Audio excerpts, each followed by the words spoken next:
All right. Hello and welcome to Life in Architecture. I'm Daniel, and for those of you that don't know me, um, this channel is basically about real estate investing, architecture, and I sprinkle in a little bit of life hack advice. Just my anecdotal wisdom from 30, 40 years on this earth here. And today happens to be my birthday. Woo! And I find myself here in the French Riviera in a town called Nimes, or Nimes for the English folks. And Nimes has a very rich history. And I'm going to tell you all, I have a surprise for you all just around the corner here as I pan this camera. But before that, I want to say that Nimes is probably, like for me, gets an A++ in terms of architectural heritage preservation. And yeah, that's kind of what I wanted to say. I'll just leave it out there. There's a lot more I could say about where I'm from, but we'll get into that as well. So we're going to weave this little story here, right? So I'm going to talk a little bit about culture, right? So if you know me, I don't really talk about it on this channel a lot, but if you know me, you know that I really love my culture.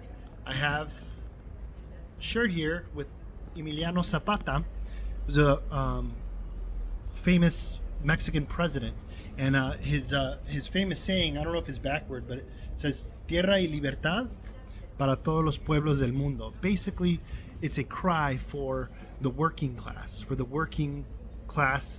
people that actually do work, not the Hollywood folks and people that are on the media, people that are on the news. They're very, very different. They're a very different type of person than the working class. And if you know me, you know that I'm very much for the working class, right? So what is this all leading to? So I'm going to talk about culture, right? So personally, I am culturally Mexican, and I'm North American, born and raised in Chicago by birth. So I adopt a lot of the cultures from my Mexican heritage, and also a lot of the customs of the United States. Naturally, I am a former Marine, right? So I have a lot of things in common with veterans in the United States. And I will also say that I just love learning about cultures. And I'm one of these crazy folks that a couple years ago, actually maybe like 10 years ago, I took a couple DNA tests. I took 2 DNA tests because I was very interested in kind of my roots, right? And apparently on my grandmother's side, she's pretty much like 80%. I think her parents were born in southern Spain, so very close to this region, very close to the French Riviera. Basically, like, 6-hour drive from here is the region where she's from, Andalusia, in Spain. So, like, I'm just culturally just a mutt, right? Which happens to be a lot of Mexicans and a lot of Latin Americans are this way. So yeah, folks that are very interested and curious like me to get a DNA analysis, it's pretty fun, man. I'll be honest with you, because I go to these places everywhere I go to in the Mediterranean. This is also one of these places. I feel very much at home. I feel ancestral roots here. This is right, again, southern France, Nimes, right off of the coast of the Mediterranean Sea. It shares the Mediterranean Sea happens to be one of the seas it's the sea that borders the most countries in the world. I think it's like 25 countries. You have Italy, Spain, Morocco, Tunisia, Greece, tons of countries, right? So little bit of history of Nimes here as I'm looking at the surprise I'm going to reveal to y'all. The reason why this place gets an A++ for me in architectural heritage preservation, they call this place the Rome of France. And drum roll, folks. This is why.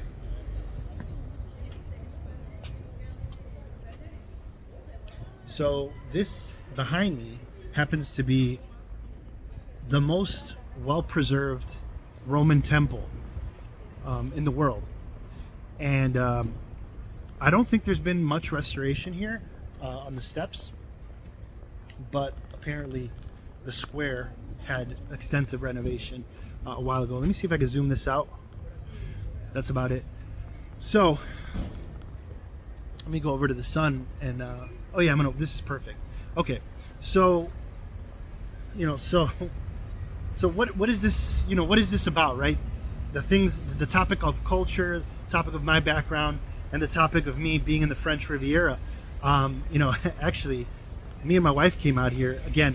Big shout. Let me not forget. Big shout out to my wife for indulging my historical and architectural, brain, and she agreed to come out here. She agreed to come out here, do the 3-hour drive from where we're staying. We're staying in Nice, France, to come and check this place out. I really wanted to see this place in person. As you can see, that's pretty beautiful, right? That's pretty beautiful. Let's see if I could walk across the street, maybe, and I'll kind of do a little turn so y'all can get a good view of this. Let me just walk the street. So what are we talking about culture, right? So France and Europe as a whole has a very rich and very well documented history of colonization. And from my understanding, feel free to chime in the comments if I miss anything, any big gaps. This traditionally, ancestrally, is the land of the Gauls, right? Gaelic folk, and then of the Celtic folk, right? Then, about a little over 2,000 years ago, it was colonized by the Romans, the Roman Empire. And this was dedicated by Roman Emperor Augustus to his grandchildren. And in his, there's a little bit of history about the naming changes and stuff about it. But how pretty is that? You have the colonnades, you have the very, very, very iconic triangular top, and the stairs. Just very, very traditional. And if you notice, in the United States, they like to model older banks and older governmental administrative buildings after this type of architecture, which to me, I'm kind of a little bit opposed to that, right? Because I feel like there's a time and place. There's a time and place. Here in Europe was the Roman culture, was the Roman colonization. So there's a set and setting. It's appropriate here. And so my point here is we don't see enough of this in the United States. I don't think so. Of preserving the customs that existed before colonization. And here in Nimes, you have several cultures that overlapped, and even a little bit of, from what I understand, a little bit of the Moorish culture kind of merged here and was in control for a couple hundred years, very briefly. But the city, something about the city stood out, where most other cities, had revolts, and when the Roman Empire collapsed, they didn't care about the preservation of buildings, and here they did. Right? So there's several structures that are very, very well preserved. This is not the only one, and I'll go around and kind of show you guys. But that's kind of my tidbit on architecture and culture. There's a lot of power. There's quiet power that comes from acknowledging your roots, but also understanding your roots, and also understanding the roots of other cultures. It's beautiful. And I happen to be a person that really believes, this is kind of like, on YouTube, I don't think this is like shocking news, but on my day-to-day, I wish I could say this more without sounding cringy to people that might be a little closed-minded, but I am very much of the belief and of the ilk of a culturally, culturally no culture is superior to another, and there's so much to be learned from all cultures, specifically the oldest cultures in the world. The older the culture can date back, the deeper the knowledge, right? In a lot of things, in astronomy, in health, sometimes in science, sometimes in mathematics, and of course in architecture, right? So that's about it. This is kind of a longer video, but I hope you all enjoyed that. That Roman temple is, the best preserved in the world here. One more shot, and other than that, I'll have a lot more to say as I make other videos and I travel. But I can't recommend this enough. The French Riviera. French people are very, very nice. They know several languages, so if you speak English, you'll get by here. You'll get by here.